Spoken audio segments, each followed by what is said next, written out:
Boa noite, bem-vindos, bem-vindas. Vamos para o nosso vídeo de hoje. Estamos, na verdade, em live, né? Estamos aqui no Instagram ao vivo também, aqui. O canal do Instagram tá aqui, o YouTube tá aqui. E hoje é live das terças, então hoje o conteúdo, ele é mais denso. Eu preciso que vocês prestem atenção, porque eu estou sempre aqui nas terças-feiras respondendo dúvidas enviadas. E estou fazendo um mutirão das dúvidas, né? Ontem mesmo eu listei com vocês aqui, acho que 19 pontos, respondi 2, vamos ver quantos que eu consigo responder hoje. E mais o tema tecnologias na educação, um tema que eu amo falar. E que muitas pessoas erram em prova por conta de alguns detalhes que eu não entendo às vezes nem porquê, porque é um tema eu considero muito fácil. Mas é claro que se você não estiver investindo naquele assunto, muitas vezes você vai achar difícil. Se você há muito tempo não retoma um conteúdo, você vai achar ele desafiador, né? Então fica aqui comigo, porque dominando os temas gerais, realmente, como eu já falei sobre a LDB, tecnologias é um dos assuntos da LDB, você tem plenas condições de passar no concurso em 30 dias seguindo o meu método corretamente.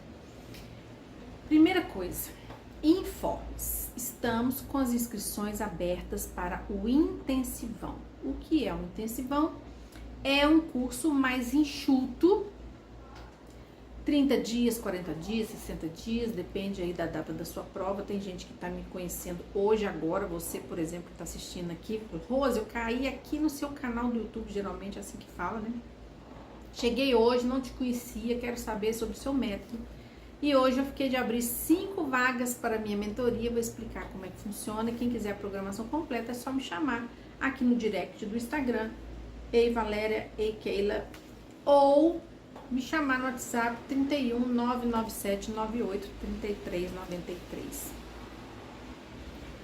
O que é uma organização de intensivão? O nome já diz, intensivo.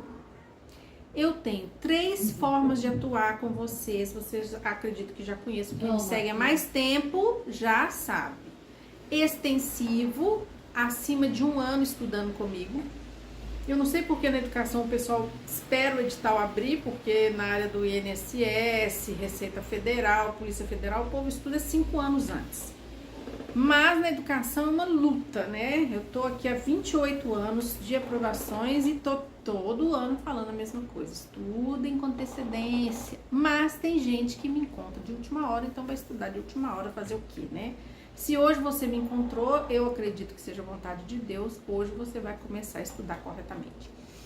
Então, o intensivão é um período de mais ou menos 4 a 8 semanas em que você vai focar os conteúdos do seu edital, fazendo uma retomada conceitual aprofundada, verificando aquilo que você tem mais dúvidas e partindo exatamente desse ponto.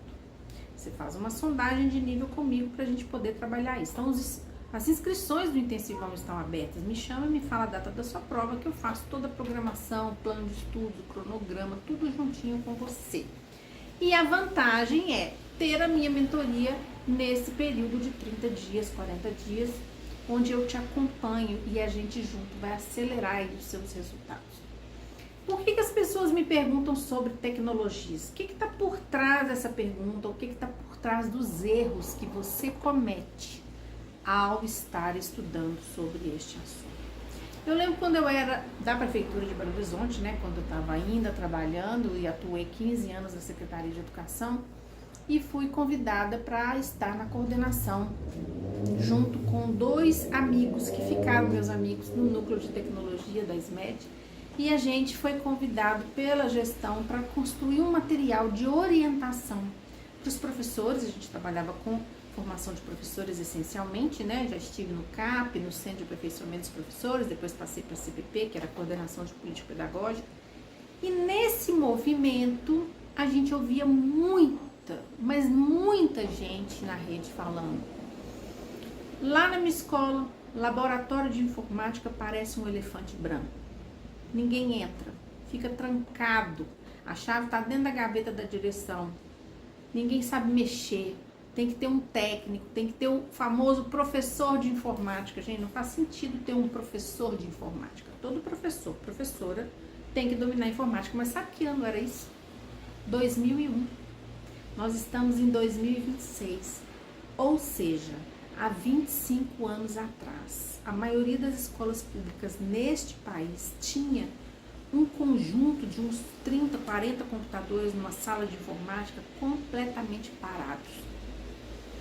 Em função disso, foi criado um núcleo de tecnologia e em função desse movimento a gente elaborou um caderno que eu amei participar. Cada um de nós teve a responsabilidade sobre um texto e a gente escreveu para a rede o que a gente pensava sobre o assunto. Nós 4 que estávamos elaborando, a gente tinha uma certa história, uma certa trajetória, trabalhando, né, com a educação envolvendo a tecnologia daquele momento. Não era aos pés do que a gente tem hoje, né? Mas hoje as pessoas ainda acham um desafio. Como a nossa querida ex-secretária Pilar falava, a geração pover. O que é geração pover? Sabe aquela teclinha de ligar e desligar? Power.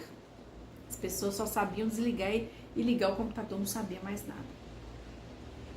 Nessa época que a maioria não sabia quase nada, nós 4 tínhamos um acúmulo de experiência e a gente estava começando a se responsabilizar pela formação dos professores na nossa rede. Felizmente, Belo Horizonte sempre foi uma rede de ponta, iniciante, né, em vários assuntos. Já tínhamos muitos professores com muitas experiências exitosas, mas que não estava sendo compartilhada para a rede toda. Na época, 180 unidades escolares, hoje mais de 200. E aí fizemos o primeiro seminário de tecnologia. Até pouco tempo atrás, se você colocasse no Google meu nome completo, você ia achar esse caderno, não sei se ainda tem. Se tiver, se você quiser receber, é Reginaldo, Emileide, eu mando para vocês conhecerem, porque eu amei participar desse movimento, eu amei trabalhar com professores sobre essa questão.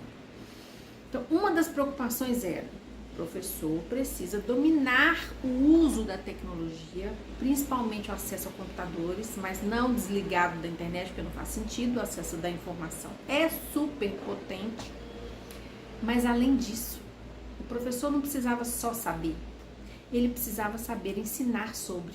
Como um professor que não sabe sobre tecnologia vai ensinar para os alunos que já estão nascendo na era tecnológica, já sabem montar e desmontar um monte de celular?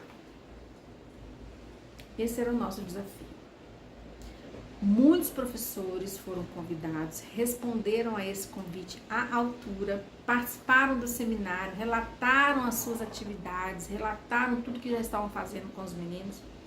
Muitos alunos envolvidíssimos nesses projetos e, claro, a relação com o conhecimento fazendo parte do movimento de construção, né, pelos alunos, já usando as tecnologias disponíveis naquela época. Hoje a gente está lidando diretamente com a inteligência artificial ao nosso dispor, ou seja, nós temos robozinhos à nossa disposição 24 horas por dia. Eu tenho a robozinha focada que você pode usar gratuitamente aqui no meu Instagram, Ei Rosimara, Ei Fredson, e tenho o meu robozinho Dylan, que é pago, numa assinatura muito tranquila, em que você conta com ele como se fosse a minha mente 24 horas por dia. Então, olha o que aconteceu em 25 anos. Eu estava com professores desafiados, se sentindo desafiados por não conseguirem trabalhar e nem ensinar os alunos corretamente a usar as ferramentas tecnológicas do momento. E hoje nós estamos aqui trabalhando, comunicando, falando com professores que, para estar nas redes públicas, tem que dominar esse assunto. Por isso ele está na sua prova. Uma das principais questões, aí vem lá o conteúdo da informática, né? Que é uma informática básica, todo profissional da educação tem que saber. Porque a gente faz uso o tempo todo. Mas saber os comandos, saber o nome de cada coisa, isso aí já é um desafio que a banca vai te colocar, porque é isso que ela vai te perguntar. Só que na área pedagógica eu não tenho só que saber usar as ferramentas, eu tenho que fazer o uso pedagógico delas. Então eu vou ensinar um aluno, vou dar uma aula por meio de slides, vou dar uma aula com lousa 3D, eu vou dar uma aula em que eu faço os alunos usarem os robôs para trabalharem para eles, porque Porque as pessoas falam, né? Ah, em 95 escutei isso. A internet chegou, acabou professores. Estamos aqui. Agora estão falando, tem robozinho o dia inteiro, acabou o professor. Não, gente, o professor não vai acabar nunca. Porque quem faz a mediação entre o sujeito que aprende e o objeto de conhecimento, que é o conteúdo que ele vai aprender, é o profissional que estuda para isso. O robô, ele é essa mediação? Sim. Inclusive, em muitos casos, ele é mais ágil e mais inteligente do que nós humanos. O nome já diz, inteligência artificial. Eu coloquei o meu robô para me dar aula de inglês. Eu montei, porque eu pedi, né, para o meu robô montar um curso completo de inglês para mim. Para que eu vou pagar aula de inglês se eu tenho um robô por minha conta? Nós estamos nessa era. Os alunos hoje contam com um ferramental que faz por eles as tarefas escolares. Mas o que a escola tem que trabalhar? A cabeça, a mentalidade desses alunos, porque cada vez mais os recursos tecnológicos nos ajudam a acessar a informação com muita rapidez. Então, essa escola antiga, arcaica, que fica pedindo ao aluno para ir lá na internet fazer pesquisa, e da pesquisa faz um relatório, e do relatório manda para mim, para eu corrigir. Cuidado, porque você pode estar com um ferramental tecnológico Ferrari, mas pedagogicamente andando de Fusca. Se esses alunos hoje estão com robôs, você tem que dar tarefas para que os alunos usem os robôs. Tá chegando mensagem, depois da live eu respondo, tá, gente? Niwane, que nome bonito, bem-vindo.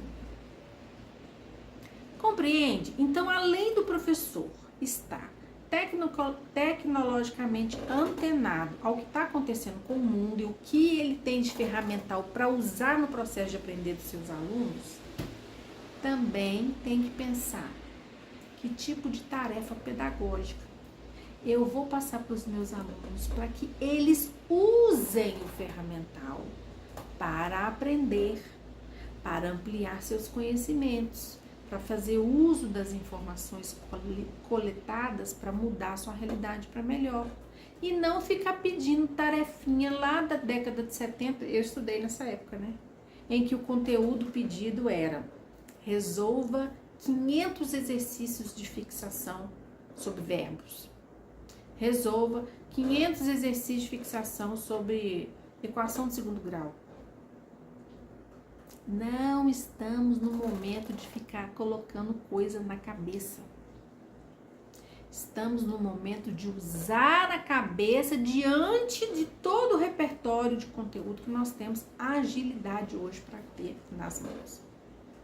Se eu quiser escrever um livro sobre, sei lá, como a fotossíntese foi descoberta no planeta, eu peço o meu robozinho Dylan para fazer para mim. Eu quero em 5 capítulos, eu quero em 2 capítulos, eu quero em 20 capítulos. Ele faz o roteiro e faz o livro. Agora, se eu quiser que ele prepare para mim um material de como que eu, ser humano, posso pensar em saídas para os problemas que a minha região, por exemplo, Belo Horizonte, Minas Gerais, tem com relação a essa questão do desmatamento, eu vou dialogar com esse robô, vou construir a partir das ideias desse robô e vou refletir a partir disso. Vocês estão entendendo a diferença? Essas questões já estão chegando nas provas de concurso, porque é essa a realidade que nós estamos vivendo com os alunos. Bebam água, hein? Bebam água. Nós, professores, falamos demais. Temos que hidratar para continuar falando. Então, eu espero que você esteja me entendendo. Você, principalmente, a minha principal preocupação aqui nos meus canais de distribuição de conteúdo, YouTube, TikTok, Instagram, Telegram, WhatsApp, todos, é como os professores, professoras, os profissionais da educação estão se organizando para saber aquele conteúdo que eles têm que dominar para ir para a sala de aula, fazer o que tem que ser feito. E como é que eles estão usando essa tecnologia para si, para sua própria formação. este conteúdo está e estará nos próximos milênios no seu concurso. Tecnologia da comunicação e da informação é uma das 10 competências da base.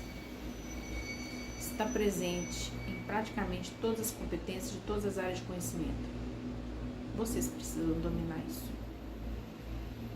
A LDB fala disso, principalmente no artigo 26. E você precisa dominar o currículo do seu estado para você fazer o movimento de construção curricular corretamente na sua escola. Então, quando cai uma questão, segundo o autor XYZ, vocês estão aí junto comigo escolhendo o autor do próximo curso Autores Renomados, né? Nós vamos privilegiar o autor ou a autora mais votado em termos de necessidade de aprendizagem, de confirmação, de aprofundamento que vocês precisam para as provas. Tem muitos autores clássicos que vocês me pedem, também tem os contemporâneos, né? Que estão caindo e muita gente tem dúvida. Tem edital que não tem nome de autor, mas tem o assunto. E quando traz o assunto, fica mais difícil para vocês, porque vocês não têm a quem recorrer de cara. Claro que falar o assunto, eu lembro de uns 10 autores, mas a prova não vai dizer para você quais autores ela vai se fundamentar, quem vai elaborar a prova, para poder te perguntar alguma coisa sobre aquele assunto. Então você tem que estudar todos, ou pelo menos a maioria, que estejam conectados com o que a LDB necessita e determina nos dias atuais. Qual é a vantagem da minha mentoria? Eu faço isso para e com você. Daqui a pouco eu vou falar sobre a mentoria. Então veja, bancas mais conteudistas como a Consuplan, a IBGP da prova de Betim que está chegando, agora é março, é um intensivão que está aberto inclusive, são bancas que vão, às vezes, pegar trechos desses autores, mas reescritos, ressignificados. Não tem esse costume de falar segundo o autor XYZ, mas bancas reflexivas é que fazem isso. Bancas conteudistas pegam só o assunto de maneira geral, porque aí fogem também bastante dos recursos, né? Porque falar segundo Paulo Freire, na obra tal, XYZ, você vai lá, se você discordar do enunciado, você fala, não, induziu ao erro, não perguntou, na página tal não está falando isso. Mais fácil entrar com recurso. E as bancas estão fugindo de recurso. Claro que custa caro, né? Você ter 5, 10 tipos de recurso, jogar por terra 1, 2, 3 itens da prova, mais do que 10 questões questionadas, você pode derrubar um concurso. Olha o valor disso, de prejuízo, né, para a estrutura que contratou, prefeitura, estado. Então, fugir de concurso é uma estratégia até saudável. Mas você tem que dominar o assunto. Então, para quem está ao vivo aqui no Instagram e para quem está aqui me vendo nesse vídeo agora, hoje é dia 3, não é isso? 3, terça-feira, 3 de fevereiro. Se você estiver me vendo até o dia 10 de fevereiro de 2026, porque o YouTube, o vídeo vai replicando, né? Você vai ganhar o que eu vou falar agora, que é o meu roteiro de autores sobre o tema tecnologia, que com certeza a banca vai utilizar para te perguntar. Se você quiser esse roteiro, você me chama no direct do meu Instagram ou no WhatsApp para você receber. Mas para o YouTube só vale para quem está me vendo até o dia 10. Se você estiver me vendo depois do dia 10, me chama no WhatsApp que a gente vai conversar, vamos ver. Dependendo da sua trajetória, do seu envolvimento, da sua seriedade com a própria carreira pública, quem sabe você ganha também. Mas essa pergunta vai estar na sua prova, ou relacionada a BNCC, ou relacionada a algum autor, e também associada a um outro tema que está muito presente nas provas atuais, que são as metodologias ativas, porque está tudo interligado. Trabalhar por projetos que eu, particularmente, sempre trabalhei com os meus alunos desde a década de 90. Eu lembro do projeto Salada de Frutas que a gente fez com as crianças de 8 anos. Uma gracinha. Por que o projeto Salada de Frutas começou? Porque os meninos estavam lá na sala conversando e um lá não sabia o que era, estava escrito lá que a gente fazia as frutas, né? os meninos de 7, 8 anos se alfabetizando. Hoje alfabetiza com 6, na minha época era 7. Tava lá um monte de palavras começadas com A, com B, com C, com D, para trabalhar o alfabeto. E com o W tava lá o nome de uma fruta. Que uma criança olhou assim, professora, o que é kiwi? Aí nós vamos trabalhar a palavra kiwi. Que o W tem hora que tem som de V, tem hora que tem som de U, na turminha tinha Walter, então tudo isso a gente pode aproveitar. Esse projeto começou porque essa criança não sabia ler e não conhecia, na verdade, a fruta kiwi. Sabe como o projeto terminou? A gente trabalhou muitos conteúdos, né? Porque projeto não tem necessidade de você ter o caderno de português, ter o caderno de matemática, ter o caderno de história, não. É o caderno de projeto salada de frutas. E a partir daí a gente trabalha os conteúdos. Nós trabalhamos par e ímpar, trabalhamos o nome das frutas, trabalhamos os encontros consonantais, porque frutas tem FR, e a partir daí a gente trabalhou muitas palavras. Trabalhamos praticamente todas as sílabas a partir de todas as frutas. Culminamos o projeto lá na cantina. Ei, Rafaela, bem-vinda. Lá na cantina da escola, fazendo uma deliciosa salada de fruta com a participação das mães. Eles queriam uma salada de fruta que colocasse leite condensado, que é o que a gente mais ama, não sei vocês, mas estamos em pleno desafio sem açúcar. Hoje fiz café pro meu pai, pus açúcar pra ele, taquei pra mim depois que eu lembrei, gente. Ai, tem a notícia, hein?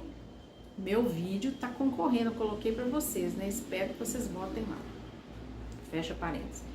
Então, os projetos, eles não são novidades. Segundo John Dewey, desde a década de 20, desde os anos 20, a gente está falando sobre trabalhar de modo a colocar os alunos para colocar a mão na massa. O que aprende-se em termos de conteúdo, a gente traz para a vida prática, para a vida cotidiana. Na década de 90 foi o boom de pedagogia de projetos nesse país. As metodologias ativas estão falando disso, mas não só disso. Como que o professor pode ter postura, organização, estrutura de sala de aula, localização e organização das carteiras de modo que os alunos sejam o ator principal. Não mais aquela sala tradicional em que os professores ficavam dando aula. Colégio que eu trabalhei por 10 anos, colégio católico, super tradicional, tinha ainda aquele tabladinho, sabe? Um degrauzinho mais alto, que os professores sempre ficavam mais altos que os alunos, representando aí o dono do saber. Depois eu fui lá pro colégio, uma escola maravilhosa na Pampulha, fiquei um tempo lá, fiz um teste de seleção lá e pude conhecer de perto a metodologia deles, onde as salas de aula eram todas em semicírculo, não tem ninguém mais importante que ninguém. O professor é autoridade? É uma fonte de informação importante? Mas não é a única. Então esses conceitos, eles estão sendo recuperados o tempo todo, colocados na sua prova para ver se você está antenada sobre isso. Uma pergunta que me fizeram, se não me engano, ontem ou hoje. Rose, o intensivão tem aula? O intensivão, ele trabalha com material e as videoaulas do intensivo e do extensivo. Ou seja, esse material está pronto. Agora, você vai fazer uma excelente revisão com os simulados permanentes e vai participar dos aulões revisionais, que são as retomadas desse conteúdo estudado. Não tem aula nova, porque a aula já foi gravada, né? Inclusive, vocês já me conhecem, muita gente está chegando aqui no meu perfil, estamos aí caminhando para 17 mil seguidores, que a gente trabalha com o ferramental da PNL para que a gente consiga colocar esse conteúdo dentro da sua cabeça. Aí começa o poder da mentoria. O que é a minha mentoria eixo? Eu comecei a falar ontem, né? Vou terminar hoje. E os 2 pontos que eu fiquei de abordar, que são culpa e ansiedade. Vamos falar disso. A mentoria eixo, o nome dela é esse mesmo, eixo, para colocar vocês nos eixos. Ela é uma estrutura que foi montada para turbinar você nos estudos. Você pode adquirir o meu método DTR, estudar sozinho? Claro que pode. Mas a mentoria vai ser uma estrutura que vai fazer com que você seja acompanhada durante essa trajetória. Eu não tenho hoje como atender em mentoria individual. A minha mentoria é coletiva. Mas, com os encontros semanais, o plantão é individualizado, onde você tira suas dúvidas do simulado, dos seus estudos, e semanalmente a gente tem esse encontro para trabalhar 4 pontos centrais. Como eu já trabalhei aqui com vocês, inclusive, que são importantíssimos para a sua organização de aprovação imediata. Como ter mentalidade de alto nível de desempenho, como organizar corretamente a sua jornada de estudos, não ficar perdido, como ter saúde física e mental em dia, para aguentar o que a prova vai exigir de você e a jornada também, e como manter em dia na sua cabeça os temas gerais, porque em função dos temas gerais vem os temas específicos, principalmente cargo de professor em geral e pedagogos. A parte pedagógica específica é muito parecida com a geral. Você parte da Constituição, das leis maiores, da LDB, do Estatuto da Criança e do Adolescente, dos documentos oficiais como a BNCC, o currículo do seu estado, até chegar na função, no papel e no olhar específico para a matéria que você trabalha, que pode ser história, geografia, inglês, etc. Esse movimento é super importante. E a mentoria trabalha esses 4 pontos até você ir lá fazer a sua prova, conferir o gabarito e ver seu nome lá na lista final, que é o nosso objetivo aqui, o mais rápido possível para você tomar posse no cargo. Então, a minha mentoria, ela foi estruturada para ser um acelerador de resultados, para você conseguir sair dessa estrutura de estudo perdido que fica na internet. Eu baixei 500 exercícios de um assunto de forma desequilibrada, estudando mais uma coisa, menos outra, sem ter noção do que deveria estar estudando. Muita gente estuda completamente errado por isso. Aqui não. Você recebe seu plano de estudos, você recebe o cronograma, você tem uma rotina. Eu acompanho você te perguntando como estão as coisas, o que você está precisando. E toda quarta-feira, 19h30, a gente está junto para eu tirar essas dúvidas todas aí da sua cabeça. Porque mentoria é o quê? É você estar com uma pessoa que já passou por aquilo que você está sendo desafiado e sabe resolver seus problemas por ter vencido essa situação. Então, a mentoria te ajuda a sair desse lugar de estou perdida, de não estou conseguindo e não sei como é que eu faço. Não existe isso. Tem pessoas que compram cursos não sei aonde, XYZ lugares que eu não vou falar, mas querem o meu acompanhamento. Então, se é o seu caso, bem-vindo, bem-vinda. Me chama aqui, coloca seu nome aqui, ou me chama diretamente no WhatsApp ou no Instagram, Rose Salgueiro Concurso, com singular, tá? Toda hora vai ter um me chamando. Aguardem que termina a live, eu atendo vocês. Instagram, Rose Salgueiro Concurso. Vou colocar na descrição aqui do vídeo, que aí você pode me chamar no direct. Eu te passo a programação completa da minha mentoria. É um processo seletivo, tem uma entrevista, a gente vai fazer um alinhamento. Nessa sessão, a gente vai organizar para você fazer uma sondagem. Eu quero saber como que você está em termos dos assuntos da sua prova.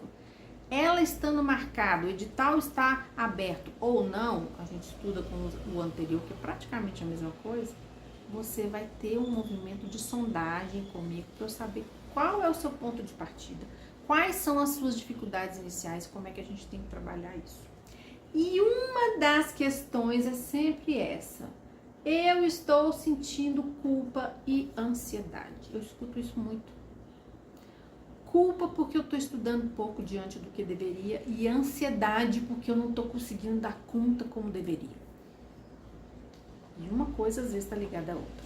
Vocês sabem também que eu sou terapeuta floral, muita gente agenda comigo uma sessão de atendimento, onde eu faço um receituário específico. Não fica comprando esses florais que vendem em farmácia, floral para isso, floral para aquilo, como se fosse uma Neusaldina.